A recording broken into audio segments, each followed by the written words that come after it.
ನಮಸ್ಕಾರ ಎಲ್ಲರಿಗೂ ನಮ್ಮ ಚಾನಲ್ಗೆ ಸುಸ್ವಾಗತ.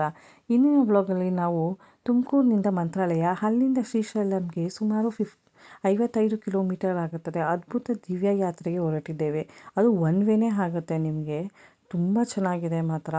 ಈ ಪ್ರಯಾಣದಲ್ಲಿ ಸಂಪೂರ್ಣ ರಸ್ತೆ ಮಾರ್ಗ ಹೇಗಿದೆ, ಆ ಟೋಲ್ ಮಾಹಿತಿ, ರಸ್ತೆ ಪರಿಸ್ಥಿತಿ, ಸುಂದರ ಪ್ರಕೃತಿ ದರ್ಶನಗಳು, ಆ ಮಧ್ಯದಲ್ಲಿ ಭೇಟಿ ಮಾಡಿದ ಸ್ಥಳಗಳು, ಆಮೇಲೆ ಮಂತ್ರಾಲಯದಲ್ಲಿ ರೂಮ್ಸ್ ರೆಂಟ್ ಹೇಗಿದೆ, ಶ್ರೀಶೈಲಮಲ್ಲಿ ಹೇಗಿದೆ, ದರ್ಶನ ಹೇಗಾಯಿತು, ನಮಗೆ ಕ್ಯೂಯಲ್ಲಿ ಎಷ್ಟೊತ್ತವರೆಗೂ ನಾವು ವೆಯ್ಟ್ ಮಾಡಿದ್ವಿ, ಮಕ್ಕಳಿದ್ದಾಗ ನಿಮಗೆ ಏನೇನು ತೊಗೊಂಡು ಹೋಗಬೇಕು ಟ್ರಾವೆಲಿಂಗ್ ಟೈಮಲ್ಲಿ ಅದ್ರ ಬಗ್ಗೆನೂ ಮಾಹಿತಿ ಕೊಡ್ತೀವಿ. ಮಕ್ಕಳಿದ್ದಾಗ ದೇವಸ್ಥಾನದಲ್ಲಿ ನಿಮಗೆ ಎಲ್ಲೆಲ್ಲಿ ಪ್ರಯಾರಿಟಿ ಕೊಡ್ತಾರೆ ಅದನ್ನು ನಾನು ನಿಮ್ಗೆ ಇನ್ಫಾರ್ಮೇಷನ್ ಕೊಡ್ತೀನಿ. ನೀವು ಎಲ್ಲ ಥರ ಏನೇನು ಇನ್ಫಾರ್ಮೇಷನ್ ಬೇಕು ನಾನು ಎಲ್ಲ ಕೊಡ್ತೀನಿ. ಬಟ್ ಈ ವಿಡಿಯೋ ಕಂಪ್ಲೀಟಾಗಿ ಕಡೆಯ ತನಕ ನೋಡಬೇಕು.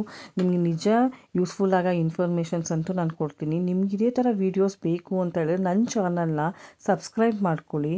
ಅದ್ರ ಜೊತೆಗೆ ನಿಮ್ಮ ಫ್ರೆಂಡ್ಸ್ಗಾಗಲಿ ರಿಲೇಷನ್ಸ್ ಆಗಲಿ ನಿಮ್ಗೆ ಯಾರ್ಯಾರು ಆತ್ಮೀಯರಿದ್ದಾರೋ ಅವ್ರಿಗೂ ಶೇರ್ ಮಾಡಿ.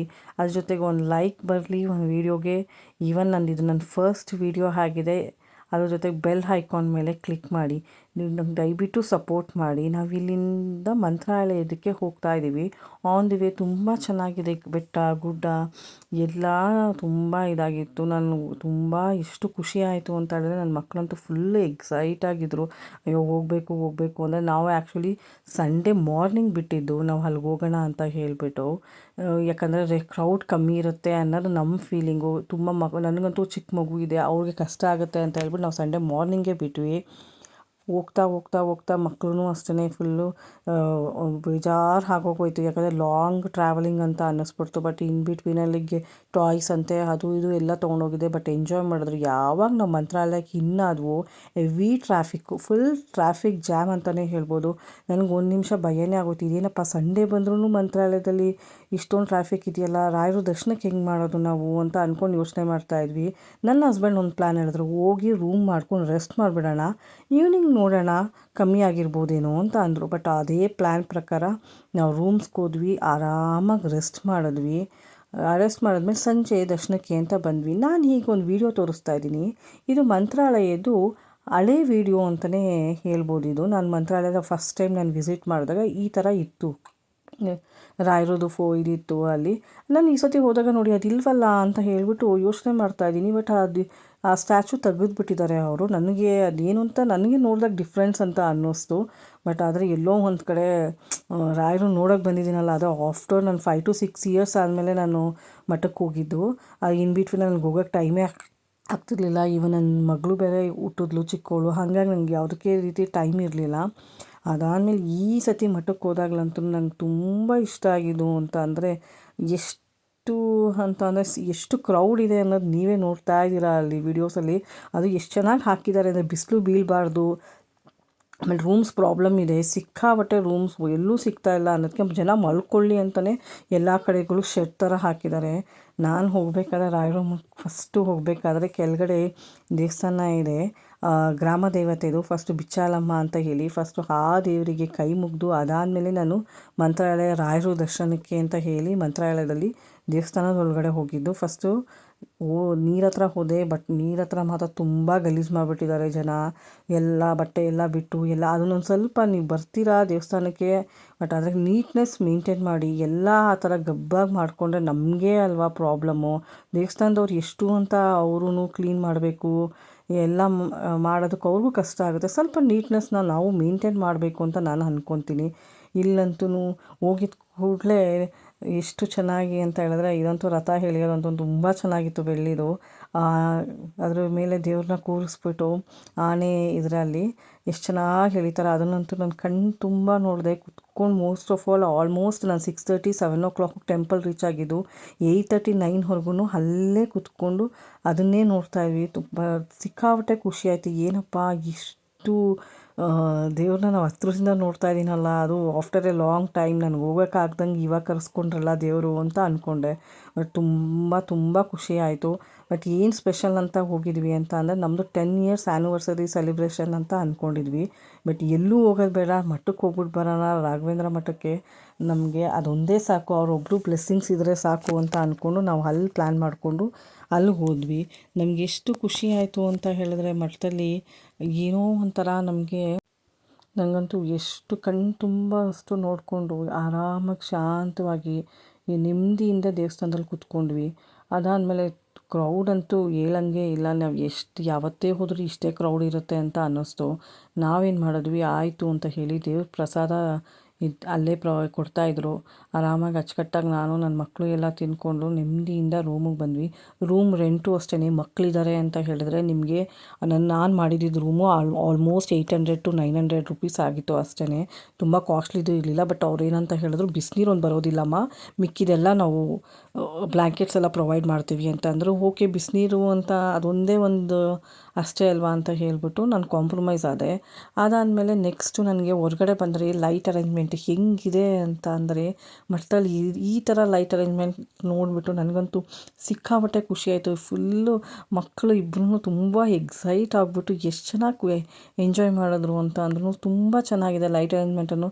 ವರ್ತ್ ಲೈಫಲ್ಲಿ ಒಂದು ಸತಿ ಇದನ್ನು ನೋಡಬೇಕು. ನಾನು ಯಾವತ್ತೂ ದೇವಸ್ಥಾನದಲ್ಲಿ ಈ ಥರ ಲೈಟ್ ಅರೇಂಜ್ಮೆಂಟ್ಸ್ ನಾನು ನೋಡಿರಲಿಲ್ಲ. ಬಟ್ ನನಗಿದಂತೂ ಫಸ್ಟ್ ಟೈಮ್ ಅಂತಲೇ ಅನ್ನಿಸ್ತು. ನಾನು ಮಠದಲ್ಲಿ ಈ ಥರ ಲೈಟಿಂಗ್ಸ್ ಎಲ್ಲ ನೋಡಿದ್ದು ತುಂಬ ಚೆನ್ನಾಗಿತ್ತು. ಅದಾದಮೇಲೆ ಹೋಗಿ ಆರಾಮಾಗಿ ರೆಸ್ಟ್ ಮಾಡಿದ್ವಿ. ಬೆಳಗ್ಗೆ ಎದ್ದುಬಿಟ್ಟು ಮತ್ತೆ ಮಂತ್ರಾಲಯಕ್ಕೆ ಬಂದು ಮತ್ತೆ ದೇವಸ್ಥಾನಕ್ಕೆ ಬಂದು ರಾಯರ ದರ್ಶನ ಮಾಡಿಕೊಂಡು, ಅದಾದಮೇಲೆ ನಾವು ಅಲ್ಲಿಂದ ಅಲ್ಲಿ ನಿಯರೆಸ್ಟ್ ಯಾವ್ಯಾವ ಪ್ಲೇಸಸ್ ಇದೆ ಅಂತ ಹೇಳಿಬಿಟ್ಟು ಲೀಸ್ಟ್ ಮಾಡಿಕೊಂಡು ಅಭಯ ಆಂಜನೇಯನ ದೇವಸ್ಥಾನಕ್ಕೆ ಹೋಗಿ ಅಲ್ಲಿಂದ ಇದ್ರ ಏಕಶಿಲೆ ಬೃಂದಾವನ ನೋಡಿಕೊಂಡು, ಇದಂತೂ ಅಲ್ಲಿಂದ ಬ್ರಿಡ್ಜನ್ನು ಮಾತ್ರ ತುಂಬ ಚೆನ್ನಾಗಿದೆ. ಇದು ಆ್ಯಕ್ಚುಲಿ ಬ್ರಿಡ್ಜು ಸಖತ್ತಾಗಿದೆ ಅಂತಲೇ ಹೇಳ್ಬೋದು. ಒಳ್ಳೆ ವ್ಯೂ ಇದೆ ಇದು. ನಾನು ಇದನ್ನು ನೋಡೇ ಇರಲಿಲ್ಲ. ನೋಡಿಕೊಂಡು ಅದನ್ನು ಜಸ್ಟ್ ಆ ಬ್ರಿಡ್ಜಿಂದ ಡ್ರೈವ್ ಮಾಡ್ಕೊಂಡು ಬಂದರು ನನ್ನ ಹಸ್ಬೆಂಡು. ಅಲ್ಲಿಂದ ಏಕಶಿಲೆ ಬೃಂದಾವನಗೆ ಅದೇ ವೇಯಲ್ಲಿ ಹೋಗಬೇಕಂತೆ. ಇಲ್ಲೆಲ್ಲ ಹೋಗ್ಬಿಟ್ಟು ಇಲ್ಲಿಂದ ಅಂದರೆ ರೋಡ್ಸ್ ಎಲ್ಲ ಸ್ವಲ್ಪ ಚಿಕ್ಕದಾಗಿದೆ ಇಲ್ಲಿ, ಈ ಟೆಂಪಲ್ ಸರೌಂಡಿಂಗ್ ರೋಡ್ಸ್ ಎಲ್ಲ. ಏನೂ ಮಾಡೋದಕ್ಕಾಗಲ್ಲ. ಎಲ್ಲ ಅವರು ಬೃಂದಾವನ ಫಸ್ಟು ಇಲ್ಲೇ ಅವ್ರು ತಪಸ್ಸು ಮಾಡಿದ ಜಾಗ ಅಂತ ಹೇಳಿದ್ರು. ರೋಡ್ ಸ್ವಲ್ಪ ಎಲ್ಲ ಹಳ್ಳಿ ಒಳಗಡೆ ಹಳ್ಳಿ ಇರೋದ್ರಿಂದ ಏನೂ ಸ್ವಲ್ಪ ದೊಡ್ಡದಾಗಿ ಮಾಡ್ಬೋದು ಅಂತ ಅಂದ್ಕೊತೀನಿ. ಬಟ್ ಹಳ್ಳಿ ಜನಕ್ಕೆ ಪ್ರಾಬ್ಲಮ್ ಆಗುತ್ತೆ ಅಂತ ಮಾಡ್ತಿಲ್ಲ ಅಂತ ಅನಿಸುತ್ತೆ. ನೆಕ್ಸ್ಟು ಇದು ಇವರು ಬೃಂದಾವನ, ಇದು ಅವರು ಅಲ್ಲಿ ತಪಸ್ಸು ಮಾಡಿದ ಜಾಗ ಅಂತೆ. ಅದಾದಮೇಲೆ ತುಂಬ ಇದೆ ಅಂತ ಹೇಳ್ಬಿಟ್ಟು ಎಲ್ಲರೂ ಇಲ್ಲೇ ಬೇಡ್ಕೊಳ್ಳಿ, ನಿಮ್ಗೆ ಏನಾಗುತ್ತೋ ಫುಲ್ಫಿಲ್ ಆಗುತ್ತೆ ಏನು ಅಂದ್ಕೊತೀರೋ ಫುಲ್ಫಿಲ್ ಆಗುತ್ತೆ ಅಂತ ಹೇಳಿದ್ರು. ಅದಾದಮೇಲೆ ನಾವು ಅಲ್ಲಿಂದ ಹೀಗೆ ಮಾತಾಡ್ಕೊಂಡು ಬಂದ್ವಿ. ಅಲ್ಲಿ ನೀರು ಬೇರೆ ಜಾಗ ಇದೆ, ತುಂಬ ಚೆನ್ನಾಗಿತ್ತು. ಬಟ್ ನೀರು ಫೋರ್ಸ್ ಸ್ವಲ್ಪ ಕಮ್ಮಿ ಅಂದರೆ ಜಾಸ್ತಿನೇ ಇತ್ತು. ಓಕೆ, ಸಂವಾಟ್ ಮಕ್ಕಳಿದ್ದಾರೆ, ಸ್ವಲ್ಪ ನೀರು ನೋಡಿದ ಕೂಡಲೇ ಆಲ್ಮೋಸ್ಟ್ ನೀರಲ್ಲಿ ಇಳಿಬೇಕು ಅಂತ ಅನಿಸುತ್ತೆ ಅಂತ ಹೇಳ್ಬಿಟ್ಟು ಒಂದು 5 to 10 ಮಿನಿಟ್ಸ್ ಸ್ವಲ್ಪ ನೀರಲ್ಲಿ ಆಟ ಆಡ್ಕೊಂಡು ಬಂದರು. ಬಟ್ ತುಂಬ ಫೋರ್ಸ್ ಇತ್ತು ನೀರಲ್ಲಿ. ಚೆನ್ನಾಗಿ ಎಂಜಾಯ್ ಮಾಡಿದ್ವಿ ಮಾತ್ರ. ಹೆಂಗೋ 2 days ಅಲ್ಲೇ ಕಳೀತು. ಆಮೇಲೆ ಅಲ್ಲಿಂದ ನಮ್ಮದು ಜರ್ನಿ ಸ್ಟಾರ್ಟ್ ಮಾಡ್ತಾ ಮಾಡ್ತಾ ಮಾಡ್ತಾ ಮಾಡ್ತಾ ಶ್ರೀಶೈಲಂ ಕಡೆ ದಾರಿ ಹತ್ತಿದ್ವಿ. ಅದಂತೂ ಹೆಂಗೆ ಅಂತ ಹೇಳಿದ್ರೆ, ಇಲ್ಲೇ ಊಟ ಎಲ್ಲ ಮಾಡಿಕೊಂಡು ಮಂತ್ರಾಲಯದಲ್ಲೇ ಮತ್ತೆ ಟ್ರಾವೆಲಿಂಗ್ ಸ್ಟಾರ್ಟ್ ಮಾಡೋಣ ಅಂತ ಅಂದ್ಕೊಂಡು ಚೆಕ್ಔಟ್ ಮಾಡಿ ಹೊರಟಿದಾಗ ಇಲ್ಲಿ ನೋಡಿದ್ರೆ ಫುಲ್ಲು ರೋಡ್ ಈಕ್ವಲಾಗಿ ನೀರು ತುಂಬ್ಕೊಂಡು ಹರಿತಾ ಇದೆ. ಅದು ಚಾನಲ್ ನೀರಂತೆ. ಆಮೇಲೆ ನಂಗೆ ಗೊತ್ತಾಯಿತು. ಅಲ್ಲಿಂದ ಹೊರಟ್ವಿ. ಅದು ಇಲ್ಲಿ ಹೆಂಗಿದೆ ಅಂತ ಹೇಳಿದ್ರೆ, ರೋಡ್ಸ್ ಹೇಗೆ ಅಂತ ಹೇಳಿದ್ರೆ, ಒಂದು ಕಡೆ ರೋಡು ಫುಲ್ ತುಂಬ ಚೆನ್ನಾಗಿದೆ. ಹೈವೇ ನಮಗೆ ಸಿಕ್ತು, ಹೈದ್ರಾಬಾದ್ ರೋಡ್ ಅಂತ ಹೇಳಿದ್ರು, ಅಲ್ಲಿಂದ ಸಿಕ್ತು. ಅಲ್ಲಿಂದ ನಮಗೆ ಈ ಶ್ರೀಶೈಲಂಗೆ ಹೋಗಬೇಕಾದ್ರೆ ಎಲ್ಲ ಚಿಕ್ಕ ಚಿಕ್ಕ ಚಿಕ್ಕ ರೋಡ್ಗಳು, ಚಿಕ್ಕ ಚಿಕ್ಕ ಅಂದರೆ ಸ್ಟೇಟ್ ಹೈವೇಸ್ ರೋಡ್ ಅದು. ಬಟ್ ಓಕೆ, ಏನೋ ಪರವಾಗಿಲ್ಲ ಅಂತಲೂ. ಬಟ್ ಒಂದೊಂದು ಕಡೆ ಅಂತೂ ಫುಲ್ಲು ಹಳ್ಳ, ನ್ಯಾರೋ, ಫುಲ್ಲು ಚಿಕ್ಕ ಚಿಕ್ಕ ರೋಡ್ಗಳು. ಏನಪ್ಪ ಇದು ಹಿಂಗಿದೆಯಲ್ಲ ರೋಡು ಅಂತ ಅಂದ್ಕೊಂಡು ಹಂಗೆ ಮೂವ್ ಆಗ್ತಾ ಇದ್ಬೇಕಾದ್ರೆ ಎಷ್ಟು ಚೆನ್ನಾಗಿತ್ತು ಸೀನ್ರೀಸ್ ಅಂದರೆ ತುಂಬ ಚೆಂದ. ಎಲ್ಲಿ ನೋಡಿದ್ರು ಫುಲ್ಲು ಬಯಲು, ಆ ಕಡೆನೂ ಫುಲ್ ಜಾಗ, ಈ ಕಡೆನೂ ಫುಲ್ ಜಾಗ. ಏನೋ ಒಂಥರ ಚೆನ್ನಾಗಂತ ಅನ್ನಿಸ್ತು ನಮಗೂ. ಆಮೇಲೆ ಮುಂದಕ್ಕೆ ಹೋಗ್ತಾ ಹೆಂಗಂತ ಫೀಲ್ ಆಯಿತು ಅಂತ ಹೇಳಿದ್ರೆ, ಇದೇನಪ್ಪ ನಾವು ಎಷ್ಟು ದೂರ ಟ್ರಾವೆಲ್ ಮಾಡ್ಕೊಂಡು ಬಂದುಬಿಟ್ಟಿದ್ದೀವಲ್ಲ ಅಂತ ಅಂದ್ಕೊಂಡ್ವಿ. ಬಟ್ ಸೀನ್ರೀಸ್ ನೋಡ್ತಾ ಎಂಜಾಯ್ ಮಾಡಿಕೊಂಡು ತುಂಬ ಚೆನ್ನಾಗಿತ್ತು ಡ್ರೈವ್ ಮಾತ್ರ. ಸ್ವಲ್ಪ ಇನ್ ಬಿಟ್ವೀನಲ್ಲಿ ಸ್ವಲ್ಪ ಮಳೆನೂ ಬಂತು, ಬಟ್ ಬ್ಯಾಲೆನ್ಸ್ ಆಯಿತು. ಅಲ್ಲಿಂದ ಬೇರೆ ಈ ಮೇಕೆಗಳೆಲ್ಲ ಅಡ್ಡ ಬಂದವು. ಅದಕ್ಕೊಂದು 5-10 ಮಿನಿಟ್ಸ್ ಬ್ರೇಕ್ ತೊಗೊಂಡ್ವಿ. ಯಾರು ಏನಾರು ತಿನ್ನಬೇಕು, ಕುಡಿಬೇಕು, ಲೂಗೆ ಹೋಗಬೇಕು, ಎಲ್ಲರೂ ಇಳಿದ್ಬಿಟ್ಟು ಎಲ್ಲ ಒಂದು 5 to 10 ಮಿನಿಟ್ಸ್ ರಿಲ್ಯಾಕ್ಸ್ ಮಾಡಿಕೊಂಡ್ರು. ಕಾರಿಂದ ಇಳಿದ್ಬಿಟ್ಟು ನೆಕ್ಸ್ಟ್ ಮತ್ತೆ ನಮ್ಮ ಜರ್ನಿ ಸ್ಟಾರ್ಟ್ ಮಾಡ್ಕೊಂಡ್ವಿ. ಯಾಕಂದರೆ ನಾವು ಅಟ್ಲೀಸ್ಟ್ ನೈಟ್ಗಾದರೂ ಹೋಗಿ ಅಲ್ಲಿ ರೀಚ್ ಆಗೋಣ ಅಂತ ಹೇಳ್ಬಿಟ್ಟು. ಯಾಕಂದ್ರೆ ನಂಗೆ ಚಿಕ್ಕ ಮಗು ಇದೆ, ಅವಳಿಗೆ ಕಷ್ಟ ಆಗುತ್ತಲ್ಲ ಅಂದ್ಬಿಟ್ಟು ಅಟ್ಲೀಸ್ಟ್ 7 or 8 ರೀಚ್ ಆಗೋಣ ಅಂತ ಅಂದ್ಕೊಂಡು ಮತ್ತೆ ನಾವು ಎಲ್ಲೂ ಸ್ಟಾಪ್ ಮಾಡಲಿಲ್ಲ. ಜರ್ನಿ ಸ್ಟಾರ್ಟ್ ಮಾಡಿದ್ವಿ. ಬಟ್ ಏನು ಪ್ರಾಬ್ಲಮ್ ಆಯಿತು ಅಂತ ಹೇಳಿದ್ರೆ ನಮಗೆ ನಾವು 2 ನಾವು ಊಟಕ್ಕೆ ನಿಲ್ಸೋಣ ಅಂತ ಅಂದ್ಕೊಂಡ್ವಿ. ಬಟ್ ಊಟಕ್ಕೆ ನಿಲ್ಸೋದಕ್ಕೆ ಅಂತ ಹೇಳಿದ್ರೆ ಆಲ್ಮೋಸ್ಟ್ ನನ್ನ ಮಕ್ಕಳು ಇಬ್ಬರು ಚೆನ್ನಾಗಿ ನಿದ್ದೆ ಮಾಡ್ತಿದ್ರು. ನಂಗೆ ನಿದ್ದೆ ಮಾಡಬೇಕಾದ್ರೆ ಡಿಸ್ಟರ್ಬ್ ಮಾಡಬಾರ್ದು ಅಂತ ಅಂದ್ಕೊಂಡು ನಾನು ಅವರಿಬ್ಬರೂ ಎಬ್ಬಿಸ್ಲಿಲ್ಲ. ಅದು ನೋಡಿದ್ರೆ ನಾವು ಫಾರೆಸ್ಟ್ ಒಳಗಡೆ ಇನ್ನಾಗಿದ್ದೀವಿ. Forest almost 100 to 150 kilometres surroundings. ಯಾವ ಹೋಟೆಲ್ಸ್ ಇಲ್ಲ, ಒಂದು ಅಂಗಡಿ ಇಲ್ಲ, ಏನೊಂದು ಈವನ್ ಒಂದು ಬೆಂಕಿಪಟ್ಟಣವೂ ಸಿಗಲ್ಲ ಅಂತ ಅಂದ್ಕೊತೀನಿ. ಆ ಥರ ನಾವು ಆ ರೋಡಿಗೆ ಇನ್ನಾದ್ವಿ. ನೋಡ್ತಾ ಇದ್ದೀರಾ ನೋಡಿ, ಅದು ಫುಲ್ಲು ಸುತ್ತಮುತ್ತ ಯಾವ ಅಂಗಡಿನೂ ಇಲ್ಲ, ಏನೂ ಇಲ್ಲ. ನಾನು ಇದೇನು ಇದು ಆಲ್ಮೋಸ್ಟ್ 4 ಆಯಿತು, 4:30 ಆಯಿತು, ಒಂದು ಅಂಗಡಿನೂ ಸಿಗ್ತಿಲ್ಲ. ಇಬ್ಬರು ಮಲ್ಕೊಂಡಿದ್ದಾರೆ. ಬಟ್ ನನಗೆ ಏನೂ ಕೊಟ್ಟಿಲ್ವಲ್ಲ ಮಕ್ಕಳಿಗೆ ಅನ್ನೋದು ನನಗೆ ಫೀಲ್ ಆಗ್ತಾಯಿದೆ ನೋಡಿ. ಇವಾಗ ನೆಕ್ಸ್ಟ್ ಆ ಟೋಲ್ ಮುಗ್ದಿದ್ದ ಕೂಡಲೇ ನೋಡಿ ಫಾರೆಸ್ಟ್ ಒಳಗಡೆ ಇನ್ನಾಗ್ತಾ ಇದ್ದೀವಿ. ಈ ಫಾರೆಸ್ಟ್ ಒಳಗಡೆ ಇನ್ನಾಗ್ತಿದ್ದೀವಿ. ಇದು ನಾಗಾರ್ಜುನ ಫಾರೆಸ್ಟ್, ಇದು ಟೈಗರ್ ರಿಸರ್ವ್ ಫಾರೆಸ್ಟು. ಎಷ್ಟು ಚೆನ್ನಾಗಿದೆ ಅಂತ ಹೇಳಿದ್ರೆ ನಿಮ್ಗೆ ಸುತ್ತಲೂ ಕಾಡು. ನೀವು ಫುಲ್ ಆಲ್ಮೋಸ್ಟ್ 100-150 ಕಿಲೋಮೀಟರ್ ಸುಮ್ಮನೆ ಹೀಗೆ ಲಾಂಗ್ ಡ್ರೈವ್ ಅಂತಲೇ ಹೇಳ್ಬೋದು.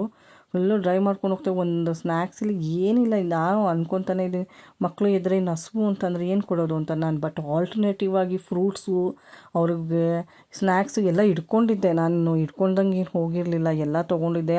ಆಲ್ಮೋಸ್ಟ್ ಒಂದು 10 to 15 ಲೀಟರ್ಸ್ ನೀರು ತೊಗೊಂಡಿದ್ದೆ. ಎಲ್ಲ ಚೆನ್ನಾಗಿತ್ತು. ಇನ್ನು ಅಲ್ಲಿ ಮುಗಿಸ್ಕೊಂಡು ಇನ್ನೊಂದು ಸ್ವಲ್ಪ ಎಕ್ಸಿಟ್ ಆಗೋಷ್ಟೊತ್ತಿಗೆ ಇನ್ನೊಂದು ಟೋಲ್ ಸಿಕ್ತು ನಮಗೆ. ಅದು ಆ್ಯಕ್ಚುಲಿ ಫಾರೆಸ್ಟು ಅರ್ಧಕ್ಕೆ ಕಟ್ಟಾಗಿದೆ, ಮತ್ತು ಇನ್ನೊಂದು ಸ್ವಲ್ಪ ದೂರ ರೋಡ್ ಇದೆ, ಸ್ವಲ್ಪ ಆಮೇಲೆ ಮತ್ತೆ ಫಾರೆಸ್ಟ್ ಸಿಗುತ್ತೆ ನಮಗೆ. ಆ ಥರ ಇದೆ ಇದು. ನಾವು ಅಲ್ಲಿಂದ ಹಾಗೆ ಟ್ರಾವೆಲ್ ಮಾಡಿಕೊಂಡು ಆಲ್ಮೋಸ್ಟ್ ಒಂದು 70 to 80 ಕಿಲೋಮೀಟರ್ಸ್ ಬಂದರೆ ಮತ್ತೆ ಇನ್ನೊಂದು ಫಾರೆಸ್ಟು ನಮಗೆ ಎಂಟ್ರೆನ್ಸ್ ಸಿಗುತ್ತೆ. ಅದಕ್ಕೆ ಏನಂತ ಹೇಳಿದ್ರೆ ಆ ಫಾರೆಸ್ಟ್ಗೂ ನಿಮ್ಗೆ ಒಂದೇ ಟೋಲು, ಅಂದರೆ ಒಬ್ಬರ ಹತ್ರನೇ ಪೇ ಮಾಡಿರಬೇಕು.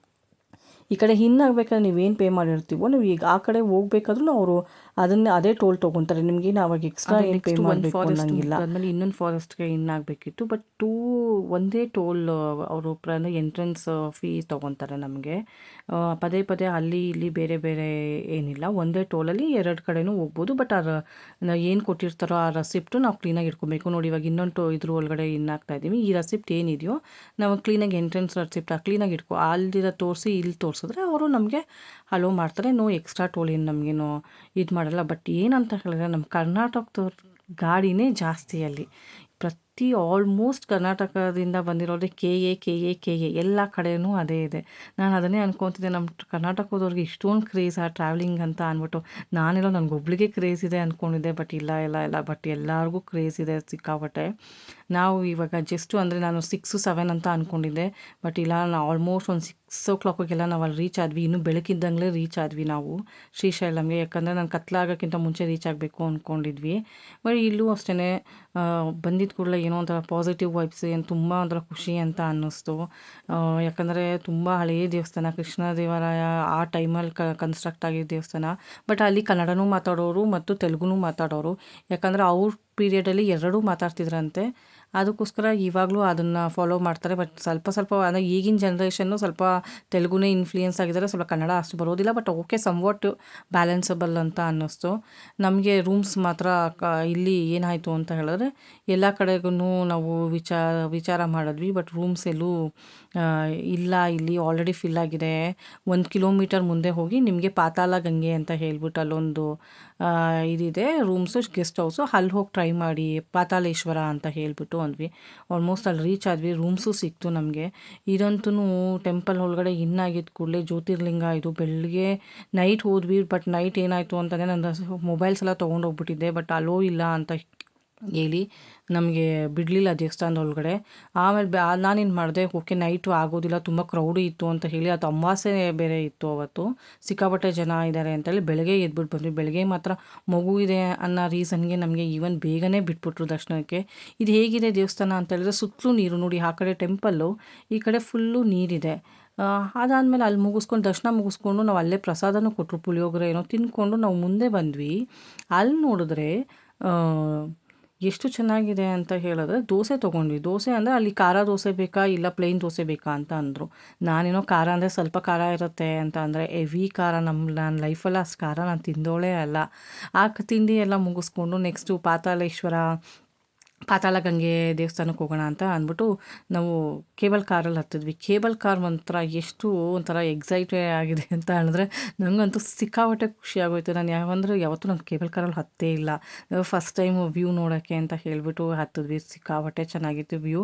ಸ್ವಲ್ಪ ನೀರಿನ ಪ್ರಮಾಣ ಕಮ್ಮಿ ಇದೆ ಅಂತ ಹೇಳಿದ್ರು. ಈ ನೆಕ್ಸ್ಟ್ ಟೈಮ್ ಅಂದರೆ ಫುಲ್ಲು ಫಿಲ್ಲಾಗಿರುತ್ತೆ ಯಾವಾಗಲೂ, ಇವಾಗ ಸ್ವಲ್ಪ ಕಮ್ಮಿ ಇದೆ, ಡ್ಯಾಮ್ ಓಪನ್ ಆಗಿಲ್ಲ ಅಂತ ಅಂದರು. ಈವನ್ ಯಾವುದಾದ್ರು ಪುಷ್ಪ ಮೂವಿ ಇಲ್ಲೇ ಶೂಟಿಂಗ್ ಮಾಡಿರೋದು ಅಂತಲೂ ಇನ್ಫಾರ್ಮೇಷನ್ ಕೊಟ್ಟರು ನಮಗೆ. ಅದಾದಮೇಲೆ ಆ ಕಡೆ ಸೈಡ್ ಹೋದರೆ ನಮಗೆ ಏನಂತಾರೆ ಅಕ್ಕಮಹಾದೇವಿ ತಪಸ್ಸು ಮಾಡಿರೋ ಜಾಗ ಇದೆ ಅಂತ ಹೇಳಿದ್ರು.